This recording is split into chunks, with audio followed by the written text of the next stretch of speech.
Hola, muy buenas tardes todos y todas. Bienvenidos a esta tercera jornada de educación a distancia con temas que nos involucran y nos interesan a todos los académicos que nos apasionan las tecnologías educativas. La Red Late es su misión, su objetivo, pues es detonar estos espacios, y el Comité de Educación a Distancia y Virtual que represento, que coordino y que realmente pues, somos un grupo de colaboradores que de una manera pues estamos buscando estos espacios de poder compartir nuestro trabajo. Mi nombre es Pedro Rocha y les doy la mayor y cordial bienvenida a esta sesión, deseándoles también un buen año, que con la doctora Marina Vicario y la planeación que se realizó la semana pasada, tiene varios retos en los cuales este comité tiene pues responsabilidades como generar estos espacios y también generar productos académicos que nos lleve a los profesores, que nos lleve a los directivos a enfrentar a los retos de la cuarta revolución industrial con la educación 4.0. Para eso, el día de hoy tenemos un invitado integrante de este comité de la Red Late, lo cual te agradezco, Ricardo, el maestro Ricardo Velasco Preciado, quien muy amablemente se ofreció a compartir su trabajo que ha venido desarrollando y que el día de hoy nos lo va a compartir. La dinámica del día de hoy, como hemos tenido las otras jornadas, pues va a ser su presentación, unos comentarios de un servidor que puedan complementar y poder abrir el diálogo con los que están conectados, ya sea por la videoconferencia o porque YouTube o por aquí del Facebook también. Y darle las gracias a CUDI antes de iniciar. Aquí está Martita Ávila, Lalo, gracias por la conexión. Gracias a CUDI pues llegamos a todos ustedes y esto ha sido posible. Dando, antes de que el maestro le ceda la palabra, todo este material ya está en los repositorios de la página de CUDI. Las otras dos conferencias que también les comparto, tuvimos alrededor de 50 participantes y se ha ido abriendo, no nada más es del país, sino a nivel internacional. Hubo académicos de Colombia. También les comparto que la doctora Trejo del Politécnico lo abre y le pide a algunos, o por ahí algunos doctorantes que se sumen a estas conferencias, y está abierto a todos aquellos que quieran pues, escuchar y compartir. Esto no nos limita de no poder hacer una reflexión o complementar las ponencias y que sea un material que podamos utilizar en nuestras clases. Me voy a permitir leer algunos datos del maestro Ricardo Velasco Preciado, quien es nuestro invitado el día de hoy.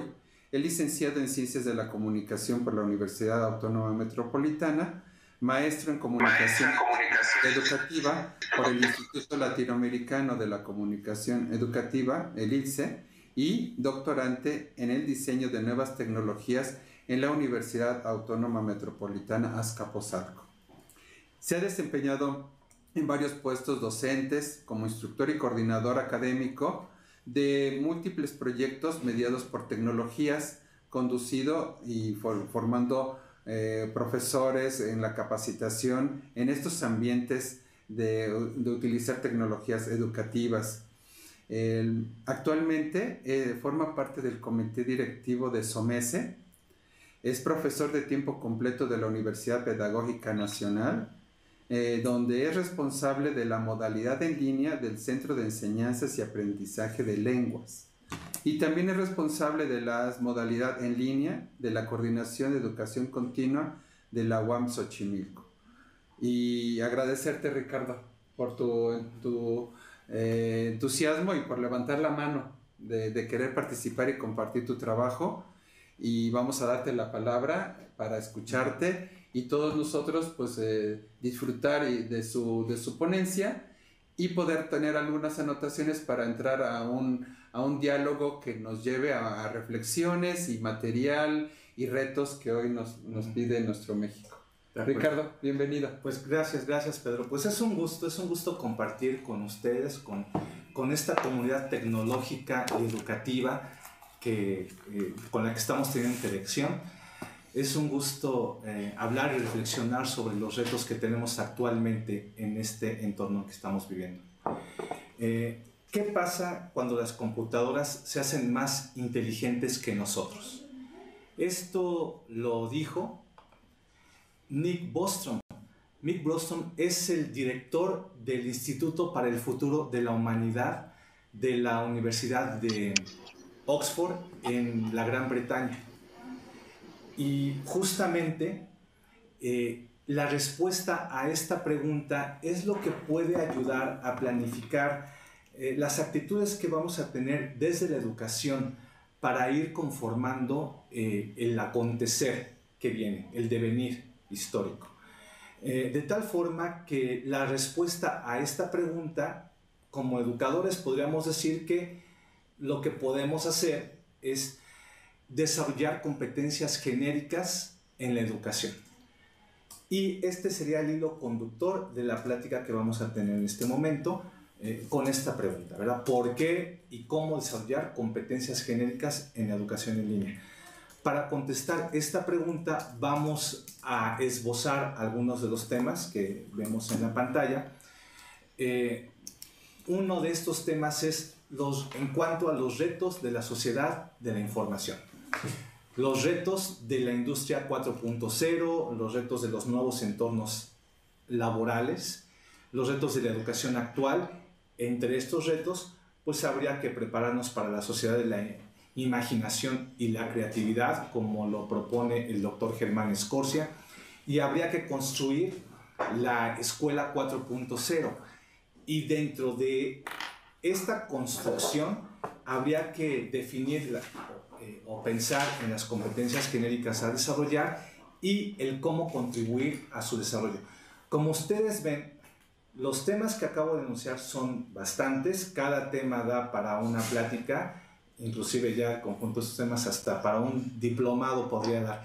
Entonces prácticamente lo que yo quiero hacer es enunciar ideas principales sobre cada uno de estos temas con la idea de que posteriormente ustedes puedan profundizar en los puntos que más les parezcan interesantes o relevantes.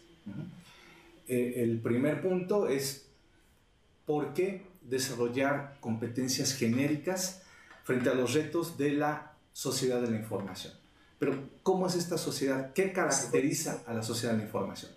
Al respecto, el pensador multidisciplinario Edgar Morin dice que no sabemos lo que pasa y eso es lo que pasa.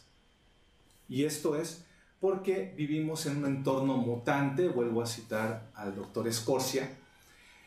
También estamos en la globalización 3.0, como lo plantea Thomas Friedman. También pues estamos en una historia que ha tenido la web, una historia muy corta. La web empezó en 1989 y de ese tiempo a la fecha pues ya ha tenido varios hitos, de tal forma que la web 1.0 pues estaba caracterizada por las empresas o las organizaciones que tenían las páginas web y ellos daban información a los usuarios, los cuales solamente éramos consumidores de información. Después viene la web 2.0 que le llamamos la web social, después la 3.0 que es la web semántica y la 4.0 que es la web ubicua que ya inició, pero aún hace falta mucho camino por recorrer en este sentido. Entonces, pues vamos a estar viendo en los próximos 10 años, al menos, muchas actividades en relación con la web 4.0. Como les digo, si ustedes quieren profundizar esos temas, ya en la sesión de preguntas y comentarios lo podremos hacer. En este nuevo entorno nacen nuevas generaciones, las conocemos como los milenianos. Son generaciones que ya están familiarizadas con las TIC y ellos tienen diferencias sustantivas frente a las generaciones predecesoras. Son la generación o las generaciones más informadas de la historia. Son generaciones que tienen una concepción distinta en cuanto al trabajo, en cuanto a la familia, en cuanto a sus valores y en cuanto a aspectos familiares, expectativas. nosotros esperamos mucho de esta generación, tenemos confianza y fe en que pues, van a ser cambios muy favorables para el devenir que nos espera. También en esta era de la información pues tenemos los retos que presenta la revolución industrial 4.0. En sí este es un tema en sí mismo bastante importante. A continuación voy a referir cosas muy generales de la revolución 4.0 y después regresamos a seguir platicando de la era de la información. Entonces, la revolución industrial, como ustedes saben, inició en el siglo XVIII, a mediados. Esto debido a que surgió la máquina de vapor. Después hubo una segunda fase, la revolución 2.0, que está marcada principalmente por la electricidad, lo que hizo posible la producción en masa, las líneas de ensamblaje. Posteriormente, ya en el siglo XX, la revolución industrial pasó a la fase de 3.0, marcada por las computadoras y los procesos de automatización. Ahora, en este siglo, pues estamos ya en la revolución 4.0, representada por los sistemas ciberfísicos. Vamos simplemente a nombrar cuáles son estos sistemas, todas estas tecnologías, todo este conjunto de tecnologías que imbricadas, que complementadas, pues dan una fase diferente del mundo, una fase nueva, una fase compleja. Hay diferentes formas de organizar y de jerarquizar o de categorizar todas estas tecnologías que están surgiendo, pero bueno, yo voy a mencionar una de estas formas con las ideas más importantes en este sentido. Bueno, entonces la revolución industrial, ¿qué es lo que tiene? Pues el Internet de las cosas, que la podemos relacionar mucho con la computación en la nube, con el Big Data, con los dispositivos de las ciudades inteligentes. También tenemos los sistemas ciberfísicos y ahí pues pensemos en la inteligencia artificial, la robótica, los drones, la domótica, el piloto automático. Asimismo tenemos la cultura maker bien representada. Un ejemplo de esta es la impresión 3D. Y todavía más tenemos las realidades mixtas, que podemos decir que están compuestas por la realidad aumentada y por la realidad virtual. Pues esto le da un conjunto de retos y de temas que reflexionar sobre esta era. Seguimos platicando de la era actual. Uno de los componentes de esta era también es en el aspecto familiar. Las familias están cambiando. Ya la familia tradicional de la era industrial de papás, mamás, hijos, pues la tendencia es que cada vez se está haciendo más individual, ¿de acuerdo? Va a una individualización. También hay un entorno axiológico diferente, del que podemos profundizar si a ustedes les parece conveniente.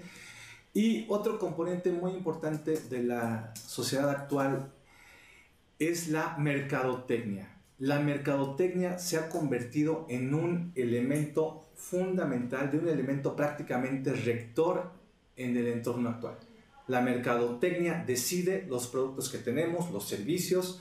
La mercadotecnia está marcando tendencias, está marcando preocupaciones, está potencializada justamente por el Big Data. Entonces, la mercadotecnia pues ya es capaz de conocernos, conocer lo que sentimos, lo que hacemos, lo que pensamos, lo que decimos, nuestras costumbres. Y esa alimentación de datos pues le da una faz también diferente, inédita a este entorno. Otro punto, la omnipresencia de los medios de comunicación. Ante esto, el filósofo Edgar Morin, lo vuelvo a retomar, él dice que hay que tener en cuenta, ante todos los mensajes que recibimos, dos temas, el maniqueísmo y el reduccionismo. Él nos pide tener cuidado con esto. Este es otro tema también muy importante que simplemente estoy esbozando por el momento. Ahora, también estamos teniendo un entorno en el que las noticias falsas son un tema. Hay empresas dedicadas a producir noticias falsas. De eso viven, de eso se alimentan, ese es su trabajo, inventar noticias. De tal forma que ahora, en esta era de la información, estamos inundados por mucha información que es falsa, falacias, que son verdades a medias, que son más opiniones que hechos, que son medias verdades. Y en este contexto, la verdad muchas veces está en desventaja. Y en muchas ocasiones, los ciudadanos actuales pues prefieren escoger o seleccionar la información que más les guste, que más vaya con sus ideas, con lo que a ellos les gusta, y la verdad está un poquito como que dejada de lado. Ese es un tema muy importante para reflexionar. Por otro lado, en esta época pues tenemos un nuevo entorno laboral. Este en sí mismo también es un tema en el que voy a profundizar un poco. Miren, para hablar de los nuevos entornos laborales, yo les recomiendo dos libros. Hay uno que se llama Superintelligence, justamente de Nick Bostrom, que es de quien tomamos el epígrafe al inicio de esta sesión. Y también hay otro libro entre muchos, hay varios libros, pero bueno, uno que les comento también es uno que se llama Sálvese quien pueda, de Andrés Oppenheimer. El otro lo tengo en ebook, este lo tengo físico, pero los dos se los recomiendo de verlas bastante.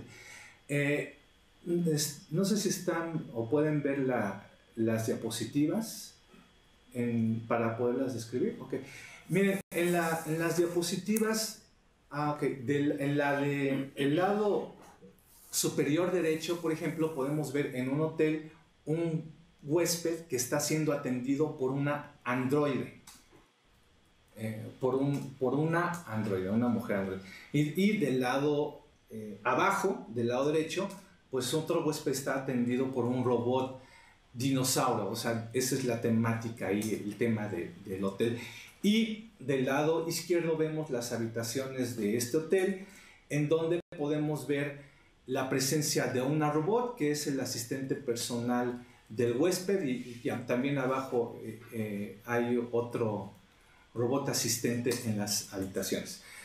Si vemos nosotros la siguiente diapositiva del lado izquierdo, pues tenemos un restaurante donde el mesero es un robot, y en la imagen del lado derecho el robot hace una función de ser cocinero.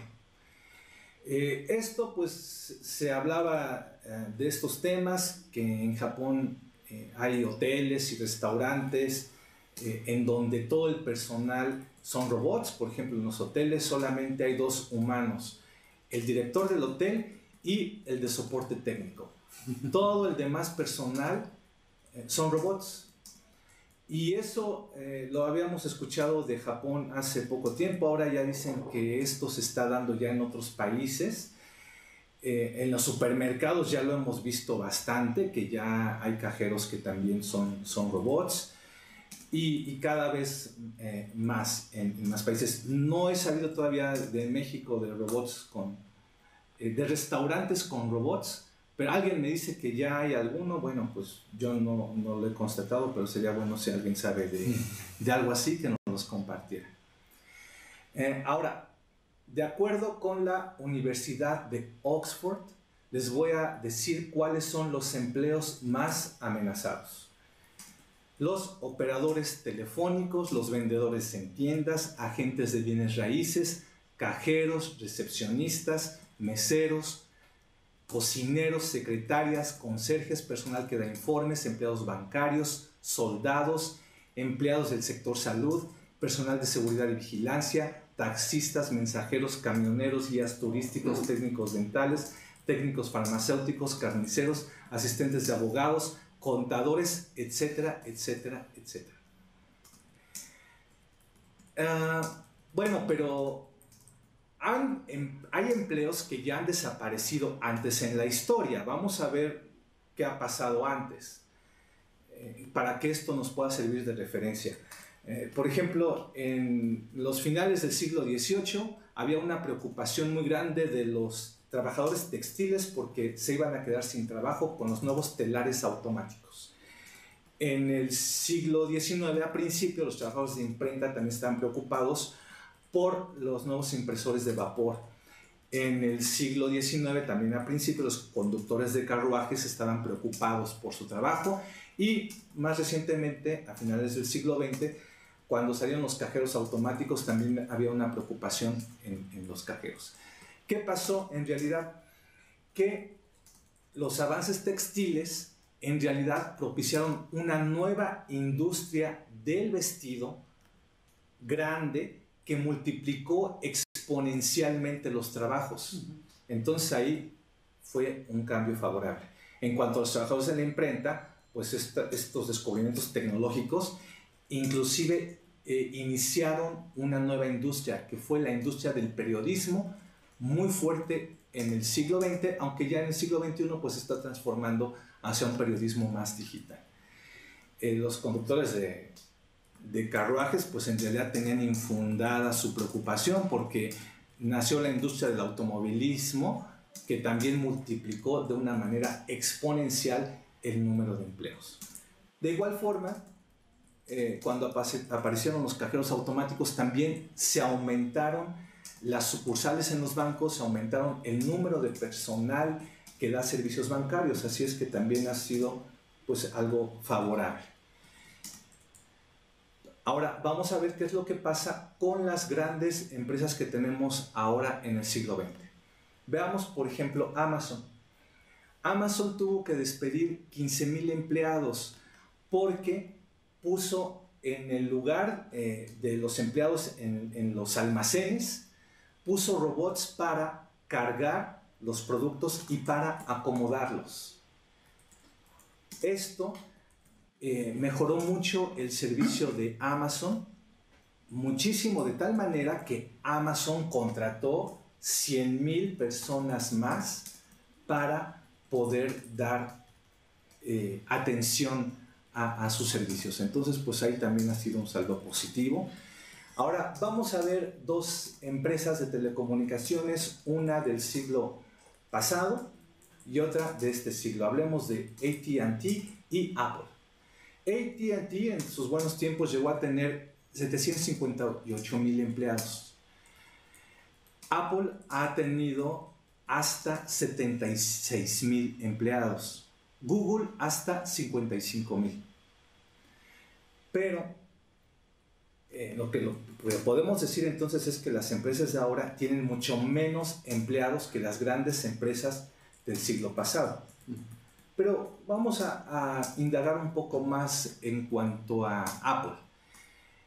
Se tiene la información de que gracias a las plataformas de Apple, hay gente que indirectamente las ha usado y ha trabajado para esta corporación, de tal forma que hay una cifra de 1.9 millones de personas que indirectamente trabajan para Apple, utilizando las plataformas. Entonces ahí esta es una nueva realidad, y este es algo también que hay que considerar, porque si nosotros consideramos las personas que gracias a Apple tienen este tipo de actividades, pues en realidad también salimos ganando. A grandes rasgos, en el entorno laboral hay dos escenarios, dos visiones. Una visión pesimista que dice que va a haber un desempleo latente, y una visión optimista que dice que va a haber nuevas oportunidades. Yo creo que los dos escenarios son reales, y vamos a ver por qué. Vamos a ver lo que dice la Universidad de Oxford en este sentido. En ese sentido, se plantea que va a haber tres grandes grupos de empleados. Un grupo va a ser el grupo élite, las personas adecuadas a las tecnologías, las personas que las usan favorablemente. Otro grupo va a ser el de prestadores de servicios, personas que hacen cosas que no puedan ser sustituidas por robots. Por ejemplo, un entrenador de un gimnasio, un profesor de tenis, un profesor de zumba, un profesor de baile, la persona que nos corta el pelo, los peluqueros, pues todos ellos, inclusive hasta les va a ir mejor, van a ganar más de lo que ganan ahora, porque no pueden ser sustituidos por robots. Y se habla de otro grupo, de otro grande grupo, que serán los desempleados, el resto de la población. Entonces, lo que sí se dice, y en lo que están de acuerdo los que predicen cómo van a estar las cosas, es que hay un gran riesgo de una mayor inequidad en la humanidad. Pues estos son los retos, estos son los escenarios que tendría que resolver la educación. Entonces, pues vamos a reflexionar sobre esto, vamos a ver cuáles son los retos que debe de tomar la educación. En primer lugar, bueno, vamos a ver si la educación es la que tiene que dar respuesta a esto. Si nosotros nos basamos en lo que dijo Jacques Delors y su equipo de investigadores en el siglo pasado, de que la educación es quien debe proveer o proporcionar las cartas náuticas para un mundo agitado y turbulento, bueno, entonces nosotros los educadores somos los que tenemos que dar respuesta a ello. Delors no dijo que esto lo tiene que resolver el gobierno o los gobiernos del mundo, ni dijo que las empresas, ni dijo que tales asociaciones o tales religiones. Él dijo que la educación debe resolver esto. Entonces, una primera pregunta es si nosotros aceptamos ese reto. Si es así, tendríamos que pensar cómo vamos a transitar de esta era hacia la sociedad del conocimiento y más aún hacia la sociedad de la imaginación y la creatividad enunciada por el doctor Germán Scorsia. Acerca de este tema, yo les sugiero que vean la conferencia que dio el doctor Scorsia el 7 de diciembre, está en la cena de fin de año de SOMESE, está disponible en YouTube. Si quieren, yo les puedo dar el vínculo. Y así nosotros nos pasamos al siguiente tema, que es la construcción de la escuela 4.0. En primer lugar, bueno, déjenme decirles, yo veo una escuela multimodal. Ya las discusiones de que si la escuela presencial o algo así, yo creo que ya fueron rebasadas. Ya no se podría pensar en una escuela solamente presencial. Las escuelas presenciales, a mi punto de vista, ya serían obsoletas, ya estarían muy desfasadas del tiempo actual. Más bien nuestra propuesta es que la educación en línea va a absorber las demás modalidades, o no absorber, pero a lo mejor se va a conjuntar, se va a combinar, de tal forma que la educación en línea estaría presente en la educación presencial, en la educación híbrida y en las submodalidades que existen. Ahora, por otro lado, pues la escuela 4.0 es una escuela que tiene ambientes físicos y virtuales. La escuela también está en la nube y vamos a pasar de las TIC a las TAC y las TEP. Es decir, no es que transformemos las TIC y las TIC deben dejar de ser lo que son, no, simplemente las vamos a usar con enfoques diferentes. Es decir, las TIC las vamos a utilizar como tecnologías para aprender y para el conocimiento, eso es TAC. Y también para que puedan ser tecnologías para el emprendimiento y la participación, ese es el TEP, ¿de acuerdo? Además, la escuela 4.0 pues también debe contener todos los beneficios del Big Data, beneficiarse de esta analítica del aprendizaje. Ahora, por supuesto, debemos reformular los paradigmas educativos. En lo personal, yo propongo la adopción ya de lleno del paradigma conectivista, puesto que Este paradigma retoma los principios del constructivismo, pero tomando en cuenta las potencialidades de las tecnologías de la información y la comunicación. También debemos seguir adoptando y fortaleciendo metodologías que ya conocemos, pero que las podemos optimizar más, porque ya hemos oído hablar desde hace mucho tiempo que se está hablando del enfoque de la educación por competencias, pero debemos de trabajar más para que esto vaya siendo más genuino. También hemos hablado de metodologías, por ejemplo, del aprendizaje basado en problemas, del método de caso, del aprendizaje orientado por proyectos. Aquí el punto es fortalecer más estas metodologías y también adoptar, incorporar de forma más decidida en la metodología del aula invertida. Vamos a hablar un poquito más de esto más adelante, pero aquí el punto es fortalecer estas metodologías. También en la escuela 4.0, pues habría ya que ir cambiando el libro de texto por otro tipo de materiales, objetos de aprendizaje, por supuesto, la robótica educativa tiene que estar presente en la escuela 4.0, las realidades mixtas, la aumentada, la virtual y por supuesto la gamificación. Ahora, hemos estado hablando de las competencias genéricas, pero ¿cuáles son? Bueno, voy a retomar lo que viene en el libro México Exponencial, lo que está enunciado por el Foro Económico Mundial, y ellos hablan a grandes rasgos de que las competencias genéricas contemplan, por ejemplo, el pensamiento crítico, el pensamiento heurístico, la colaboración, la adaptabilidad, el emprendimiento, la comunicación, el pensamiento algorítmico, la imaginación. Entonces, de esta forma nosotros creemos que en la educación, independientemente de la disciplina que se trate, independientemente de los temas a tratar para que se aprenda de ellos, de forma paralela, todo el tiempo se deben fomentar las competencias que aparecen en la pantalla a continuación.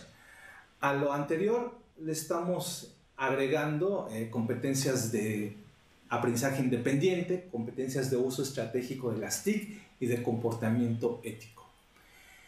Creo que podríamos hablar de cada una de estas competencias, pero lo voy a dejar un poquito más adelante por si ustedes quieren ahondar en alguna de estas, con gusto las describimos y hablamos de ellas. Por lo pronto las dejamos enunciadas para que ustedes mismos sean los que platiquen de ellas o quienes las aborden. Yo lo que quiero abordar entonces en este momento es cómo vamos a incorporarlas en los procesos de educación y de forma específica de educación en línea. Entonces vamos a pensar ya en un programa de educación en línea, en un aula virtual, en donde el usuario llega, entra, accede, y lo que propongo es que siempre en una aula virtual haya una sesión permanente que tenga algunos recursos que de alguna forma también están fomentando estas competencias. Por ejemplo, propongo que siempre haya un calendario, lo que va a ayudar en el trabajo independiente y también en el uso de las TIC, porque muchas veces es mejor usar calendarios que no sean los que ya vienen por defectos en los LMS, sino calendarios ya que están en la nube, por ejemplo de Google o de OneDrive, de tal forma que un usuario de un curso en línea pues ya va a tener la posibilidad de sincronizar el calendario del programa educativo con su celular, con su tableta, con su PC, y que lo tenga ya siempre a la mano para que eso le apoye en la planificación de sus actividades. También propongo que siempre haya un recurso de avisos, de tener una comunicación institucional con los participantes, y eso va a apoyar las competencias de comunicación y aprendizaje independiente. Y también una propuesta es que se cambie la mesa de ayuda que generalmente existe en los programas en línea por una red de apoyos. Que las personas que ayudan a los participantes en los aspectos técnicos y académicos no sean solamente los que trabajan en el programa, sino que sean los mismos estudiantes, los mismos aprendientes. Entonces, que si hay una pregunta de orden técnico, quien conteste primero pues sea otro compañero. O sea, que ellos aprendan a ayudar a sus compañeros y a tener roles de asesor y asesorado. Algunos ayudarán en aspectos técnicos, algunos otros en aspectos académicos, en aspectos pedagógicos, y de alguna forma pues habría una comunidad más en la lógica del apoyo mutuo.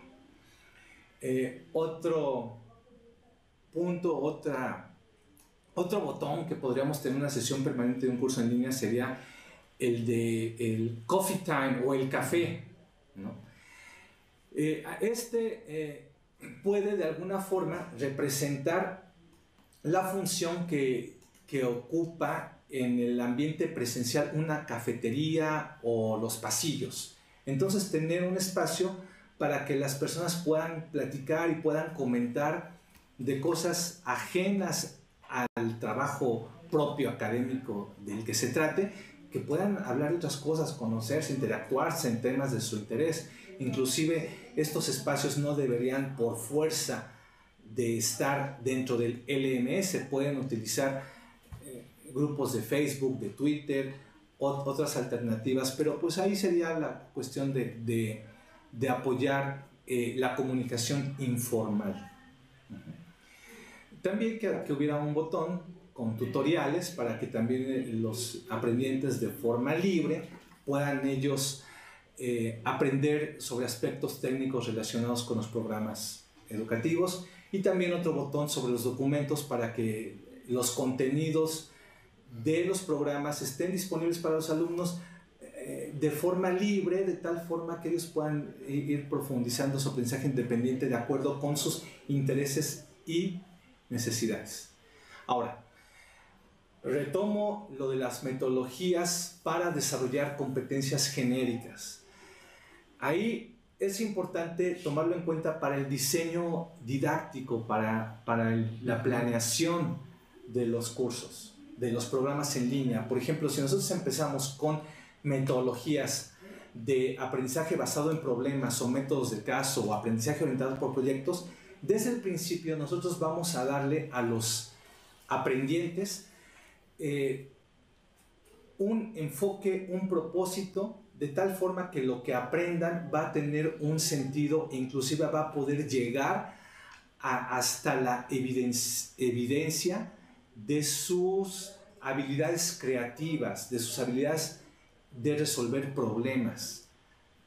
Entonces, imagínense, estas metodologías, pues por supuesto van a apoyar el pensamiento heurístico, van a apoyar la creatividad, el pensamiento algorítmico, el pensamiento crítico, por supuesto la colaboración, la comunicación, y todo dentro de un marco de comportamiento ético. Entonces, sería bueno basar estas tecnologías, estas metodologías en estos criterios. Pensando siempre en que debemos de ir desarrollando esas competencias genéricas. Y también está el aula invertida, de verdad, ahí a mí se me haría ya muy difícil que regresáramos al aula tradicional. Ahora, quisiera nada más enfatizar también que hay diferentes niveles de adquisición del conocimiento y hay que tenerlo en cuenta. Por ejemplo, un primer nivel sería el de adquisición de información, después otro nivel más avanzado sería en la relación de información, y después otro en inferir, en la inferencia, ¿verdad? En cómo a partir de la información que se tiene se puede construir nueva información, inclusive hasta información más compleja, que se puedan generar nuevos problemas o escenarios, inclusive que se puedan generar propuestas y soluciones a problemas. En otras palabras, que ya se pueda generar conocimiento. Así, también quiero nombrar algunas estrategias didácticas que se pueden utilizar para desarrollar también competencias genéricas. Por ejemplo, desarrollar desde el diseño didáctico, más lluvia de ideas, recuperación de conocimientos previos, recapitulación, autoevaluación, coevaluación, foros de discusión. Por supuesto, estas estrategias van a abonar en las competencias genéricas. Y dentro de esto que estamos viendo, de lo que sí voy a hablar ya de una forma más específica es de un foro de discusión. Creo que el foro de discusión académica es una estrategia fundamental. Yo creo que a veces está un poco mal usada en algunos programas, porque yo veo que hay programas que luego tienen foros semanales. A mí eso hasta me asusta. Digo, ¿cómo puede ser una actividad tan compleja tomada tan a la ligera o darle, o poner un foro tras otro? Sino porque un foro pues tiene una lógica muy fuerte y que requiere varios pasos, ¿verdad? Por ejemplo, para la discusión de un foro académico, lo primero que se requiere es tener un material sobre el que se va a reflexionar y discutir. Antes de participar en un foro, un participante debería de leer un material o de ver un video o procesar información de alguna forma, y ya con la información procesada entonces está listo para una discusión académica, que tendría que tener después 3 fases. La primera es contestar las preguntas, la segunda es debatir sobre ellas, y la siguiente es poder llegar a un consenso, a acuerdos sobre el tema. Estos 3 elementos son complejos porque no tenemos en general en educación tradicional como muchas clases de cómo debatir o cómo discutir. Una de las cosas que tenemos que aprender es justamente eso, a debatir y discutir académicamente, y si no lo han enseñado en la educación tradicional, pues habría que ir aprendiéndolo, pero es fundamental. De tal forma que una discusión académica va a generar o va a desarrollar o a coadyuvar al desarrollo de competencias de pensamiento crítico, de aprendizaje independiente, de comunicación, colaboración, comportamiento ético. Es una estrategia didáctica compleja. Ahora, también voy a referir algunas actividades de aprendizaje para desarrollar competencias genéricas.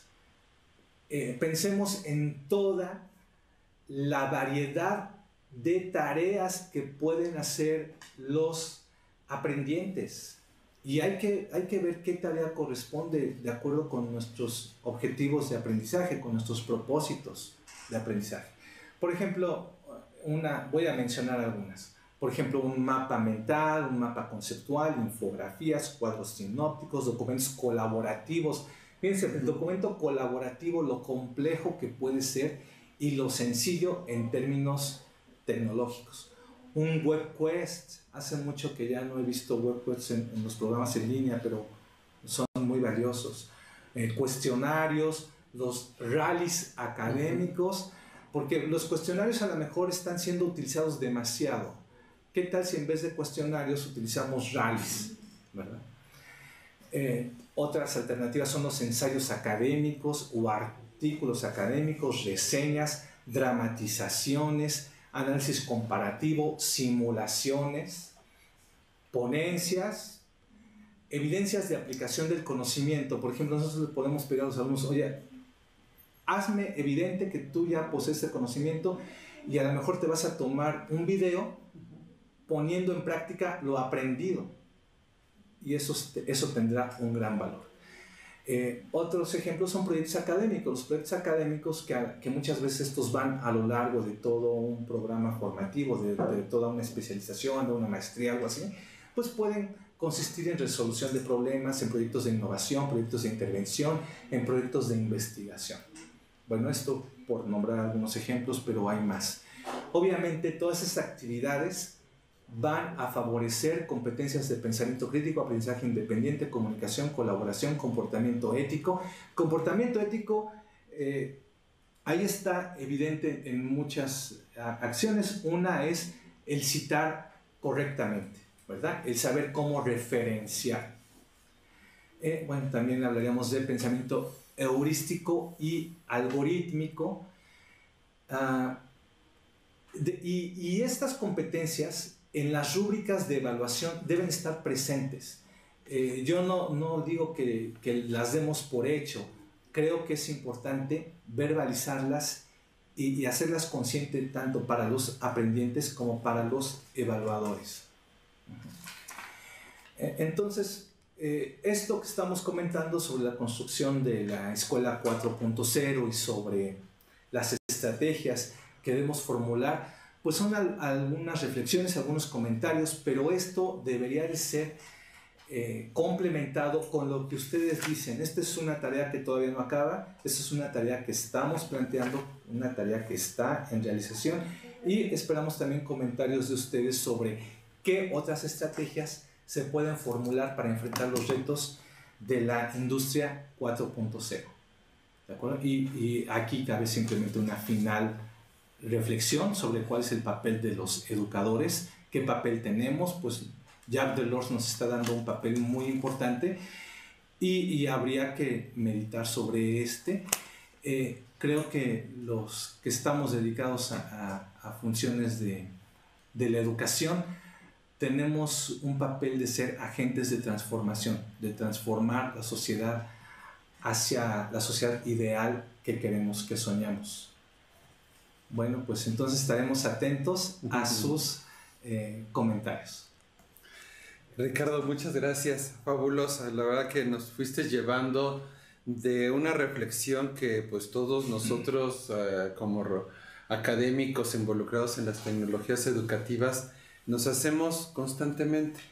Y yo creo que has referido mucho a Germán Scorti. Sí, como yo creo que es parte de la red, y Germán siempre nos ha cuestionado y enfrentado cómo las instituciones de educación superior debemos de enfrentar estos cambios. Tú nos has hecho toda esta, que ya están aquí. Sí. Tenemos nuestros estudiantes milenarios, como lo mencionas, sí. Y que de una manera yo sigo viendo todavía en algunas instituciones que seguimos con nuestros programas de estudios tradicionales. Sí. Y el reto es que romper, como nos dice Germán, cómo evolucionar y construir esta Escuela 4.0 con nuevos programas educativos que respondan. Y creo que siempre está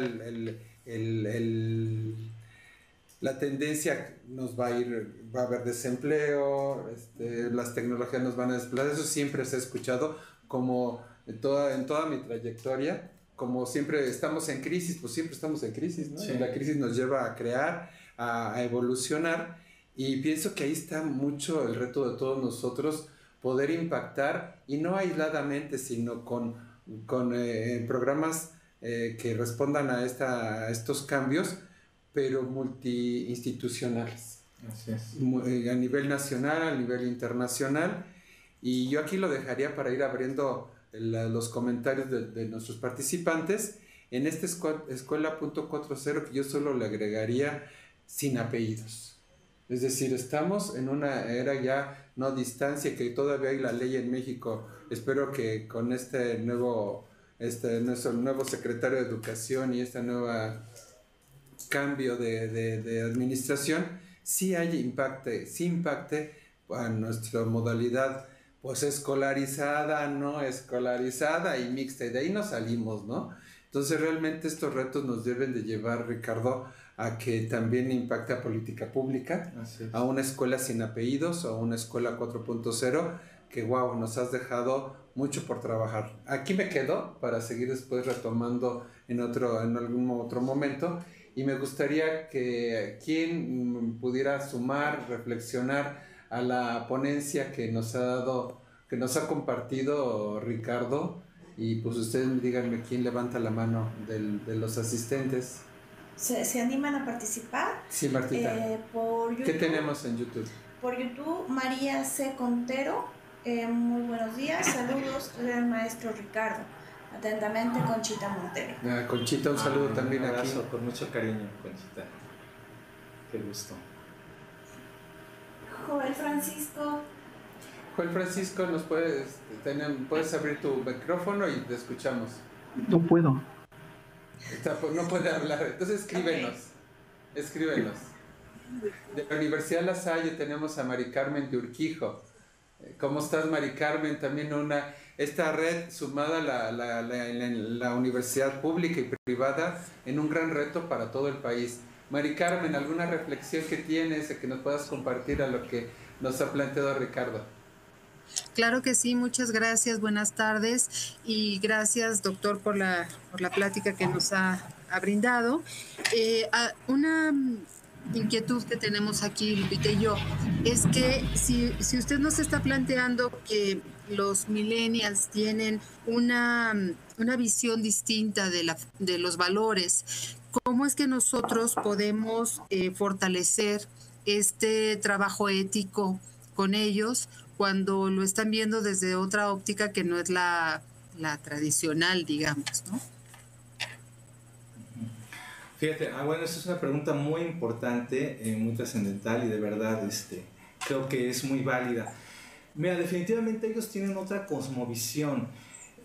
Muchas de las cosas que nosotros veíamos de una forma muy clara, por ejemplo, hablemos del respeto a la autoridad. Nosotros tenemos estábamos condicionados a la autoridad, era incuestionable, siempre respetable.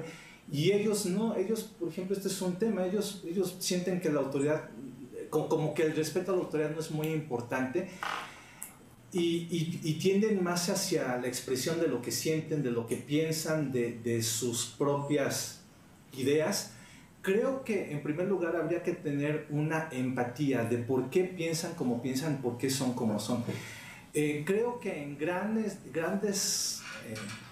medida las generaciones predecesoras, por ejemplo mi generación, yo soy de la generación X, y yo creo que nuestra generación no ha sido exactamente un modelo. Yo creo que nosotros tenemos varias cosas de las que no nos podemos enorgullecer. A lo mejor hay cosas que no hemos hecho bien. En los últimos años, por ejemplo, el nivel de desigualdad en los países en el mundo ha sido mayor. O sea, la generación X no estamos dejando un mundo mejor que el que encontramos. Y de eso están siendo ellos los que están pagando los platos rotos. Entonces, nosotros esperamos que ellos sí compongan muchas cosas que ya nosotros descompusimos. Tenemos muchas expectativas hacia ellos y creo que es importante a lo mejor tratar de entender su perspectiva, de entender su idioma, de entender la lógica. Por ejemplo, uno de los datos estadísticos que hay es que los milenianos son de las generaciones más informadas, pero también las que menos pagadas están.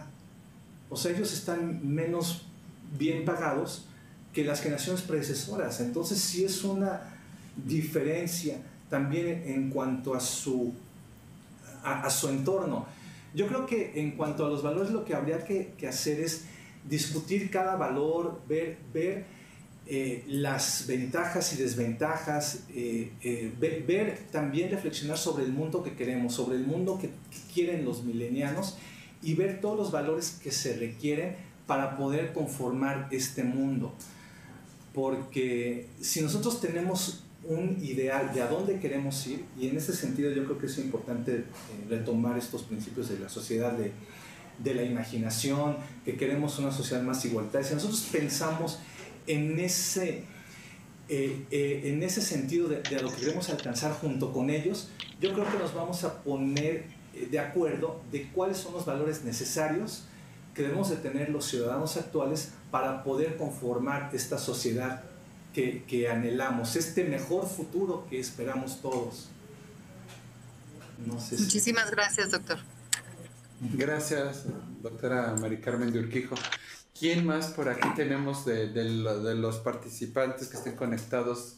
Quisiera participar, compartir. ¿Quién tenemos, Martita? Juan Carlos Padilla, de la Universidad Autónoma de Querétaro. Saludos y felicitaciones por la videoconferencia. Y pregunta si existe algún modelo o estrategia para la formación docente desde la pedagogía más que desde la tecnología. Claro, claro. Fíjate que qué bueno que lo dices, porque es importante enfatizar que las tecnologías son medios. De hecho, quien debe tomar la batuta, y bueno, insisto, es la educación. Y la educación se vale de las tecnologías para perseguir los fines educativos, para perseguir esta sociedad del conocimiento, de la imaginación, de la creatividad. Entonces, en ese sentido, las metodologías, a ver, es importante rescatar que desde el siglo pasado, diferentes países y los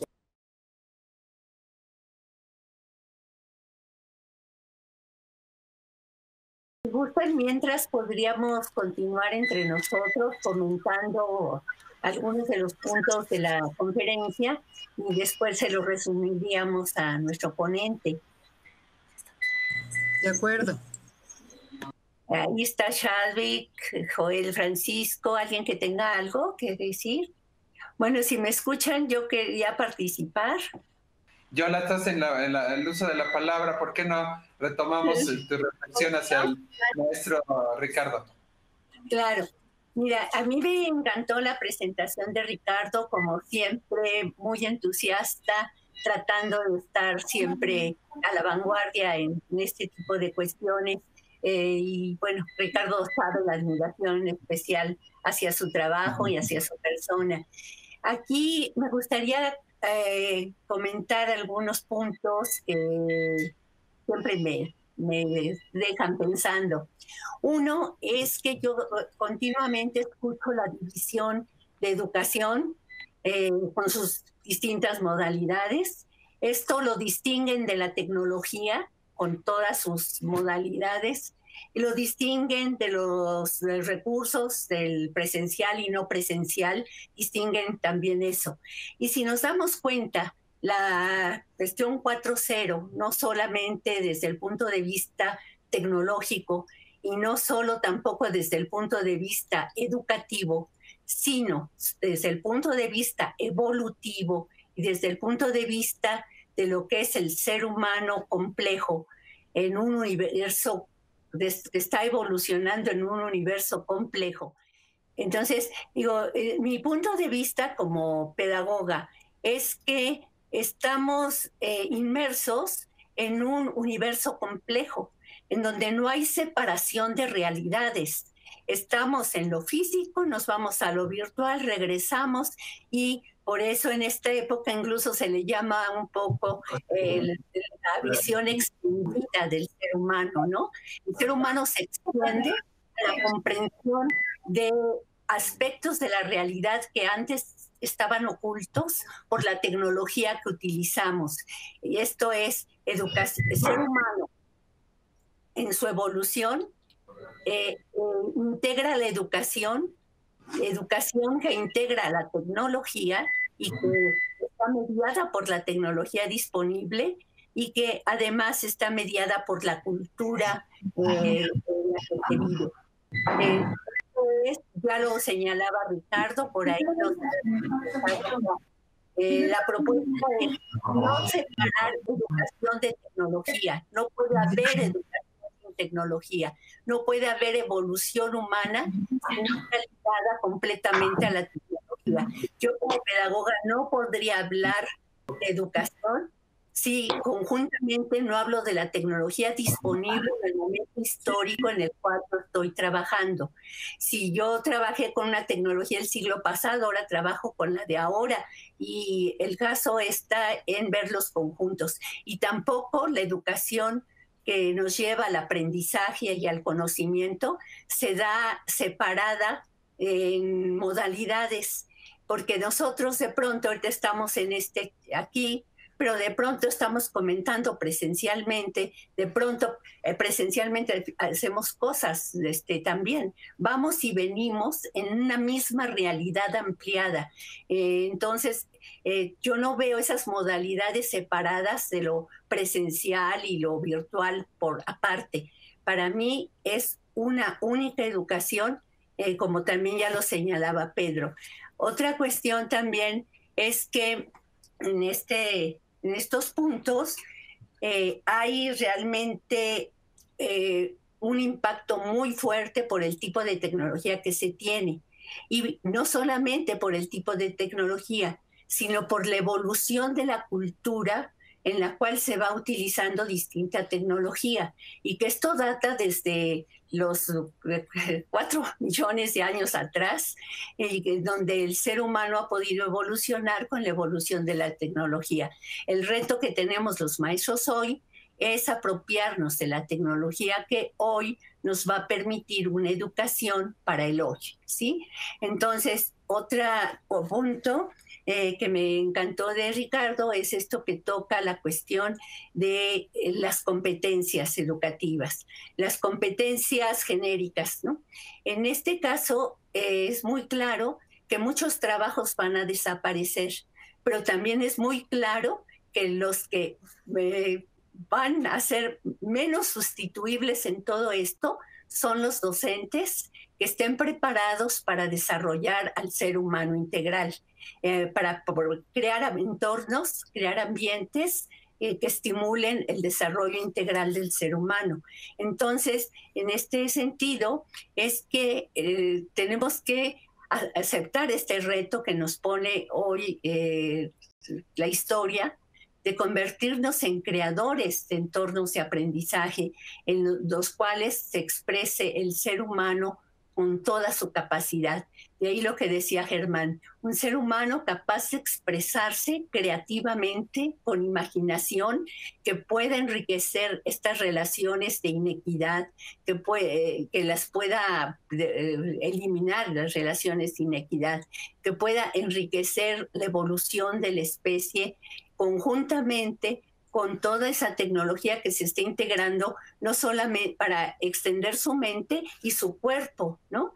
Ya, aquí, por último, sí me gustaría comentar que yo ya no concibo la educación en línea sin su asociación con la inteligencia artificial, no solo con Big Data y no solo con analítica de datos, sino con una manera en donde podamos nosotros ya hacer todo lo que ya se está empezando a hacer en educación, aprovechando la inteligencia artificial, y que nos va a permitir una educación más personalizada, una comprensión mayor de nuestros estudiantes, un trato pues más humano, ¿no? Que integre esto. Todas las competencias que señala Ricardo a mí me parecen excelentes y que son estas competencias para la vida, ¿no? En la vida necesitamos comunicarnos, procesar información, producir, tener este tipo de pensamientos creativo, el pensamiento estratégico, el pensamiento heurístico, el pensamiento computacional, pero todos son uno, todos forman parte de cómo el ser humano, que es único, se expresa. Y se expresa en un hacer, se expresa en un convivir, se expresa en un crear, en la creación, en la colaboración, en cada acto, ¿no? Entonces, todo ello me parece muy importante. También muy importante las orientaciones que da Ricardo respecto a cuáles son los recursos de los cuales podemos aprovecharnos en un curso en línea. Que están los foros, que los alumnos realicen sus propios glosarios, creen sus propias bases de datos, sus mapas conceptuales, etcétera, ¿no? Todos como forma de una expresión del pensamiento, pero también con otro tipo de recursos que nos permitan la expresión del ser en cuanto a su comunicación, en cuanto a sus sentimientos, en cuanto a sus inquietudes más profundas. Entonces, con esto los dejo porque es un tema de veras apasionante. Estamos en un momento fabuloso.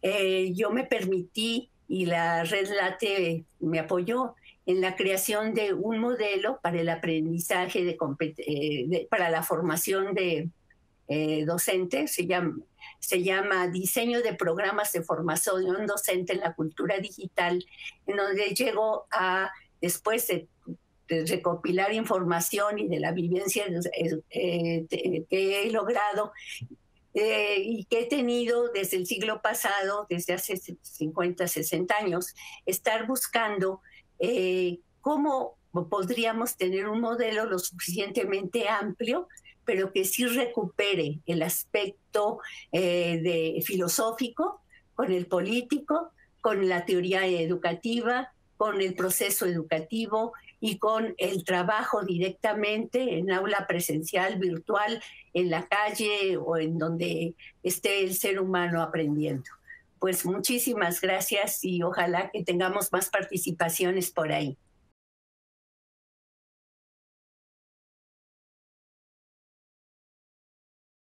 Bien, pues aquí nos dicen que saludos y agradecimiento al doctor Pedro Rocha, nos lo comenta Rafael Díaz de la Universidad de Jalapa, por su entusiasmo en llevar la red, y al maestro Ricardo Velasco la pregunta, ¿cuál sería el principal reto para permear a la educación superior en México del concepto de industria y educación 4.0, y en especial a los directivos y académicos? Joel Francisco Sánchez Hernández nos pregunta, ese es el punto. ¿El proceso de enseñanza avanza o evoluciona lo suficientemente rápido para aprovechar las tecnologías que surgen de manera tan rápida? Bueno, pues ya tenemos 1:15 y si gustan escribiendo en el chat, pudieran ustedes dejar sus comentarios.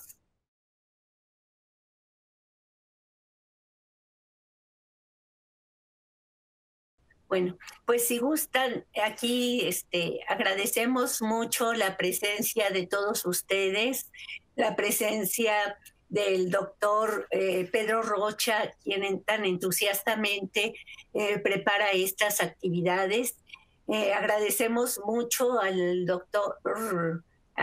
candidato a doctor Ricardo Velasco Preciado por su excelente ponencia. Agradecemos y nos gusta muchísimo esta vinculación entre distintas organizaciones interesadas en estos temas, como lo es la Sociedad Mexicana de Computación en la Educación, representada por el doctor Ricardo Velasco, y con la Red Latinoamericana de Tecnología en la Educación, con la Red LATE.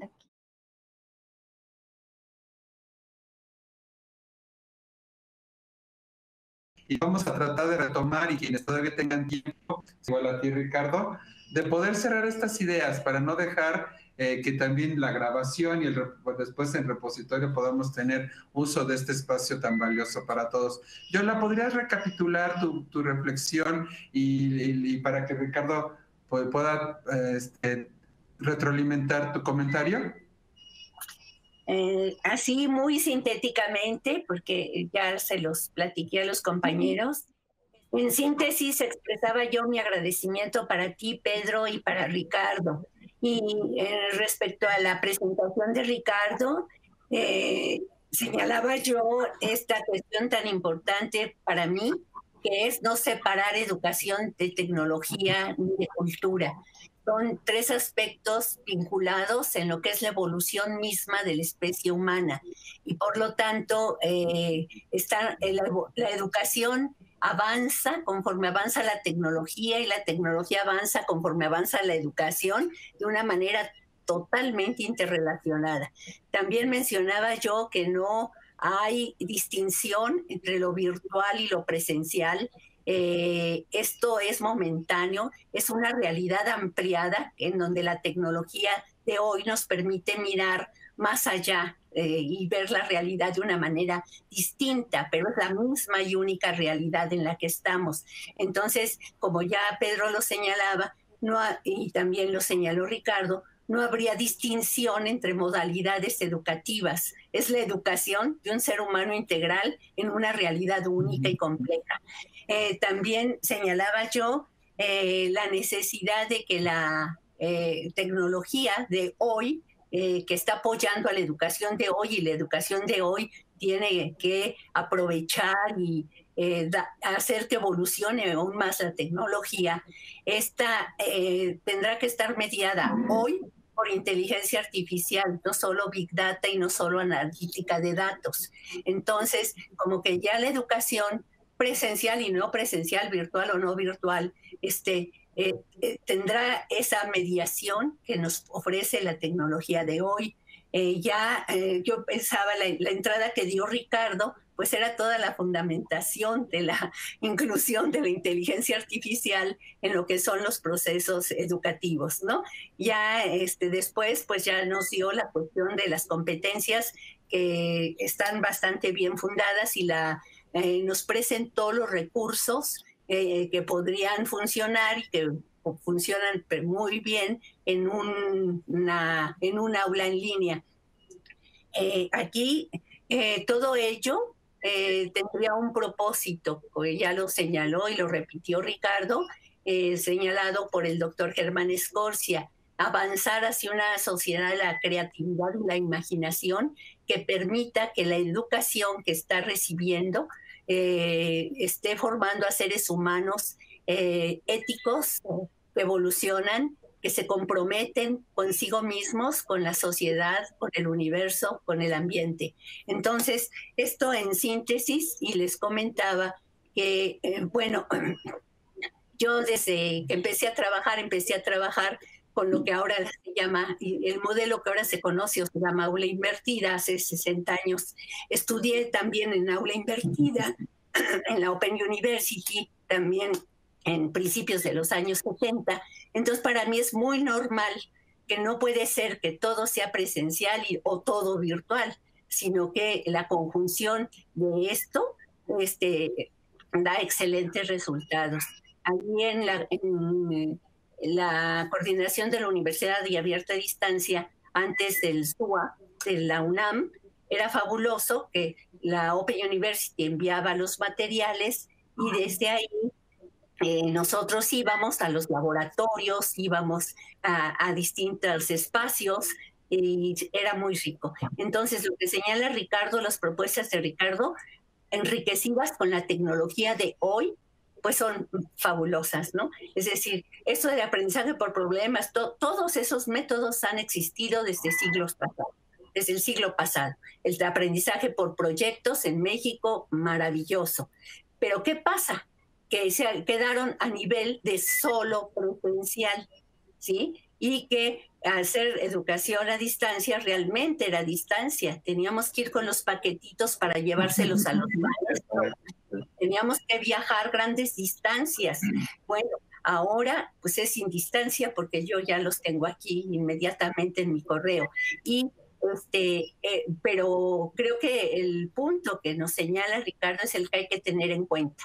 El maestro va a ser la profesión más difícil de sustituir en esta época si el maestro está preparado para desarrollar en el ser humano su desarrollo integral, la formación de su ser que se expresa en este tipo de competencias que señala Ricardo. ¿Sí? Muchísimas gracias. Gracias. Entonces, ¿sí nos escuchan? Sí. Doctora, pues es un gusto escucharla y de verdad muchas gracias por haber tomado la estafeta en esta situación. Ya sabemos que las tecnologías no tienen palabras de honor. Entonces, el que usted haya tomado la estrategia creo que ha sido algo de lujo para esta sesión. Ha sido inclusive hasta benéfico porque pudimos, o sus palabras han sido muy importantes para la reflexión de estos temas. Definitivamente, pues reconocemos que usted es pionera en el uso de las tecnologías en la educación desde hace muchos años y pues hay mucho afecto, mucha admiración hacia usted. Gracias. Y definitivamente coincidimos en lo que usted está planteando. Creemos que hay muchas de estas metodologías que ya existen desde hace tiempo, pero el reto que tenemos ahora es justamente optimizarlas, adecuarlas, trabajar en que se usen genuinamente, porque muchas veces algunas metodologías se habla más de ellas de lo que de verdad se utilizan y no se viven a plenitud. Entonces el reto es vivirlas a plenitud. Gracias. Y también retomando la pregunta que estaba presente cuando se interrumpió la luz con nosotros, estaban hablando de formación docente, y justamente pues de los expertos de formación docente es usted. Y lo que yo estaba también comentando en ese momento que se interrumpió fue que ya la UNESCO recopiló desde finales del siglo pasado los principios y las tendencias educativas que deberíamos de seguir en este siglo. Y de acuerdo con estos postulados de la UNESCO, inclusive se han hecho en diferentes países reformas educativas. Prácticamente las reformas educativas que se han dado desde finales del siglo pasado y principios de esto obedecen a esta visión que tiene la UNESCO de a dónde tenemos que ir hacia la sociedad del conocimiento, y más ahora ya con lo que está diciendo el doctor Escocés, a la sociedad de la imaginación y la creatividad. Y en ese sentido, la formación docente ahí conduce a la alfabetización digital, a la incorporación de las tecnologías, a procurar que las tecnologías pasen de ser instrumentos de consumo hacia instrumentos para generación de conocimiento. Por eso también, para terminar de contestar la pregunta que se había quedado a medias. Ahora, también aquí vemos algunos comentarios. Por ejemplo, aquí está un comentario de Gonzalo, que dice: un saludo y un gusto haberlos escuchado. Gracias, Gonzalo, igualmente. También hay otro comentario de la Universidad La Salle de México que dice: gracias por la posibilidad de verlos. Tenemos que cerrar el enlace. Un abrazo. En YouTube tenemos otra pregunta. Dice: esos trabajos que aún no se inventan, ¿tendrán como rasgo distintivo la demanda al desarrollo de las competencias que cita Ricardo? Pensamiento crítico, creativo y trabajo colaborativo. Y es menester que como entidades educativas nos ocupemos de ello para anticipar el desarrollo integral de competencias blandas en duras. ¿Cómo? Esa sería básicamente la pregunta. El comentario. El comentario. Y de María C. Montero. De Conchita. Conchita, un abrazo. Ya tenemos muchas preguntas, pero esas son como afiliarse a la comunidad de Redland. De acuerdo. Aquí hay una pregunta de Gonzalo que dice...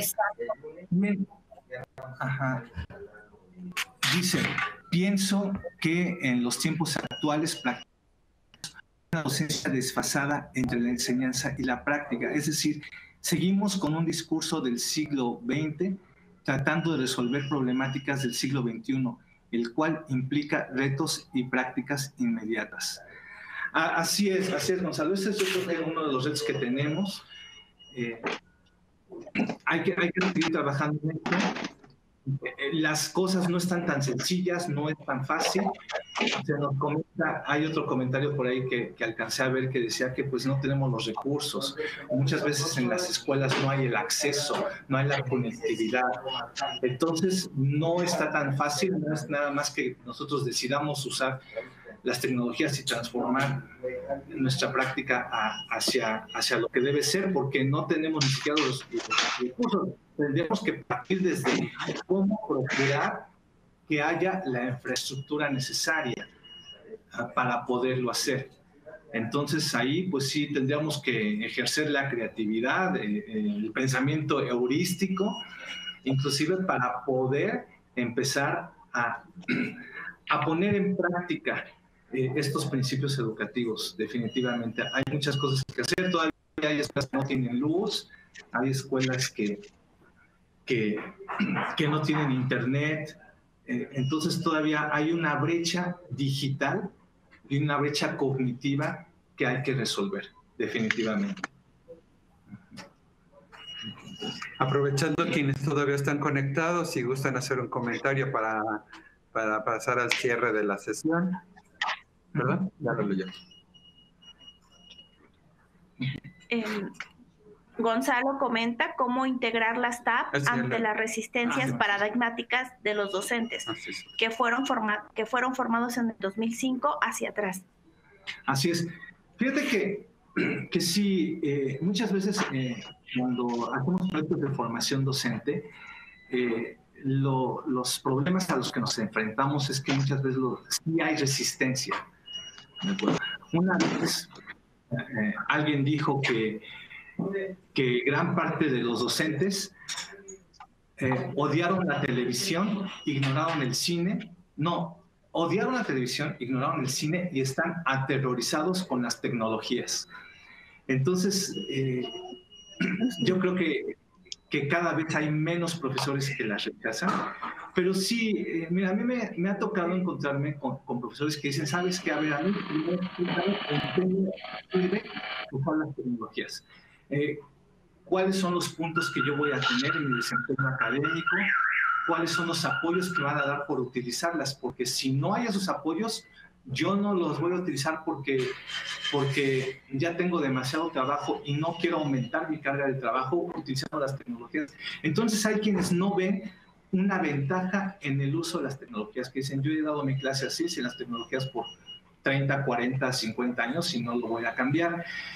Y es difícil cambiar un poco la actitud. Tendría que haber un cambio de actitud, de convencerlos de que les conviene usar las tecnologías, porque ya una vez que las utilizan, ven que sí les ayuda y que eficientiza sus trabajos. Pero sí hay que tener inclusive una labor de convencimiento. De hecho, yo creo que habría que empezar desde ahí, ¿no? Desde convencer todavía a gran parte de los profesores. No sé si... De acuerdo. Pues yo creo que el tiempo, gracias al maestro Ricardo Velasco y a todos ustedes que han podido participar y contribuir con sus reflexiones, y pues este material queda grabado aquí en CUDI, que después ya estará disponible en su página como un material repositorio, y nos abre un grande, tú iniciaste con la primera lámina de retos. Yo creo que tenemos que trabajar varios y sumarnos, irnos, porque yo creo que todas las universidades públicas y privadas, pues estamos ya en este camino de poder enfrentar estos retos como nos has planteado, y también el doctor Scorsi. Agradecerles a todos, a CUDI y a ti, Ricardo, por este espacio, y gracias. Que volvamos a seguir con estas jornadas, que estas jornadas pues seguirán detonando en proyectos que próximamente los invitaremos a esta formación, y que pues todas estas reflexiones queden en hechos concretos que nos ayuden a transformar nuestras comunidades universitarias. Muy buenas tardes a todos y todas, y gracias por su participación. Gracias, Martita. Gracias, Ricardo. Gracias. Hasta luego.